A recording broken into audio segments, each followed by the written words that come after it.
बिहार में चुनाव को लेकर के हलचल और ज्यादा बढ़ चुकी है। अब निर्वाचन आयोग ने मुख्य सचिव को पत्र लिख दिया है। अधिकारियों और कर्मचारियों का तबादले का ये मामला है। तबादले की प्रक्रिया पूरी करने का निर्देश दिया गया है।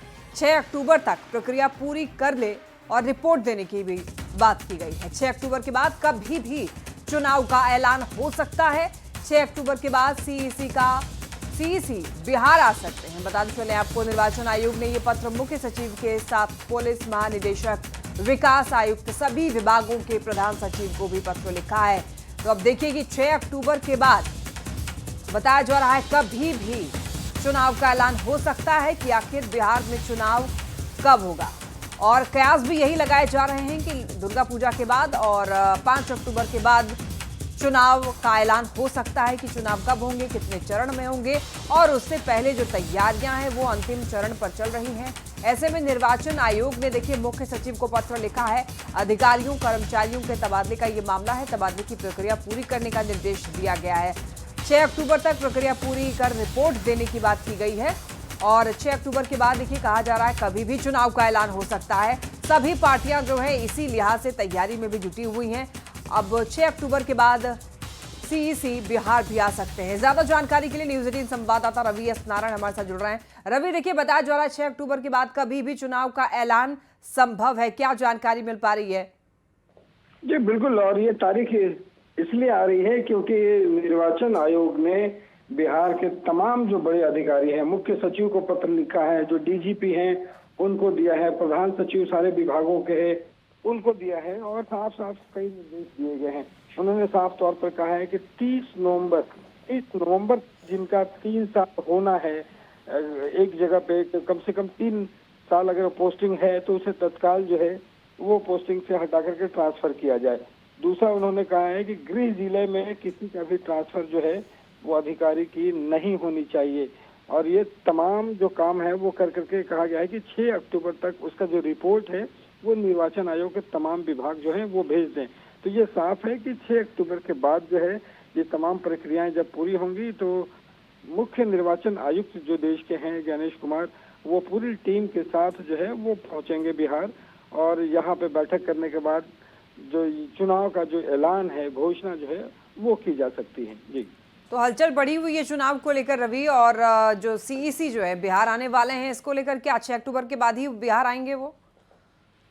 निश्चित रूप से यहाँ पे जब तैयारियां जो हैं वो पूरी हो जाएंगी। अभी 2 बड़े काम जो है, एक तो कि सबको इंतजार है 30 सितंबर का, जब वोटर्स का जो अंतिम सूची है पूरे देश भर में एफआईआर होने के बाद जो ठीक करने की कोशिश की गई थी, सुप्रीम कोर्ट का निर्देश था। तमाम बातों के बाद 30 सितंबर को यहाँ पे वोटरों की जो सूची है, अंतिम सूची, वो जारी होगी, और 6 अक्टूबर तक तारीख है जहाँ पे सभी तबादले और तमाम जो काम है वो पूरे हो जाएंगे। उसके बाद सीईसी जो है वो बिहार पहुंचेंगे, देखेंगे, जायजा लेंगे और उसके बाद चुनाव की घोषणा करेंगे। जी ठीक है, बहुत धन्यवाद आपका इन तमाम अपडेट्स के लिए रवि।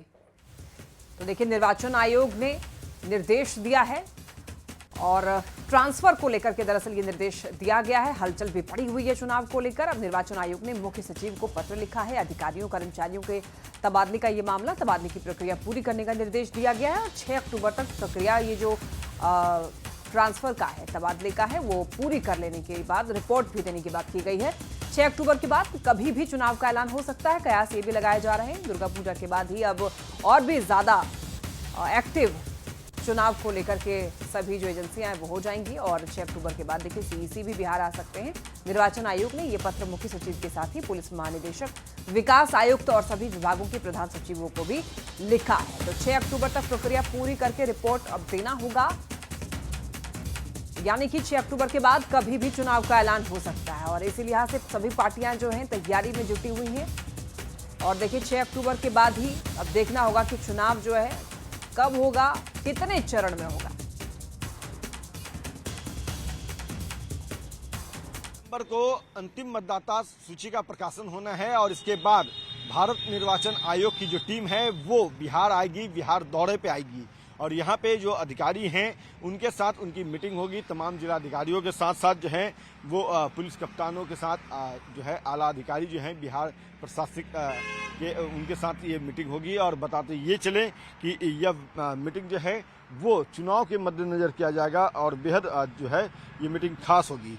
बताते ये चलें कि चुनाव को लेकर आयोग द्वारा राज्य के आला अधिकारी, जिलाधिकारियों, आरक्षी अधीक्षकों, राजनीतिक दलों के साथ साथ बैठक कर सभी पक्षों का फीडबैक लिया जाएगा और सरकार के साथ विधि व्यवस्था और तैयारियों की अद्यतन स्थिति लेने के बाद आयोग पूरे चुनावी कार्यक्रम को जारी कर सकता है। और ये जानकारी जो मिल रही है निर्वाचन आयोग से उसके अनुसार अक्टूबर फर्स्ट ऑफ वीक में जो है वो चुनाव के तारीखों का ऐलान हो जाएगा और सूचना जो है वो जारी कर दी जाएगी और इसके बाद मतदान को लेकर के आयोग द्वारा तैयारी शुरू जो है वो किया जाएगा। विधानसभा चुनाव की तारीखों की घोषणा के पहले खुद मुख्य निर्वाचन आयुक्त जो है सभी निर्वाचन आयुक्तों के साथ बिहार में दौरा करते हैं और इस बार भी ये जो है क्रमशः देखने को मिलेगा कि चुनाव निष्पक्ष और शांतिपूर्ण हो, मतदाताओं में जो है वो वोट के प्रति जो है रुझान बढ़ाया जाए और इसी बातों को ध्यान में रखते हुए जो है कई कार्यक्रम भी चलाए जा रहे हैं। बिहार में मतदाताओं को जागरूक किया जा रहा है और आपका वोट आपका अधिकार ये जो है बताया जा रहा है। वोट की महत्ता जो है वो समझाई जा रही है और इस बार उम्मीद कर रहा है चुनाव आयोग कि वोट प्रतिशत जो है वो बिहार में बढ़े। चूँकि SIR का मुद्दे को लेकर के जो है कई तरह से राजनीतिक जो है बातें हुई, लेकिन मतदाताओं पे इसका देखा जाए तो कुछ खास असर नहीं देखने को मिला। मतदाता जो है वो अपने मतों का इस्तेमाल करने को लेकर के सजग हैं। मुख्य चुनाव आयोग की टीम आती है यहाँ तो किस तरह के दिशा निर्देश जो है वो आगे दिए जाते हैं चुनाव को लेकर के। कैमरा पर्सन अजय दुबे के साथ अमित कुमार, न्यूज़ 18।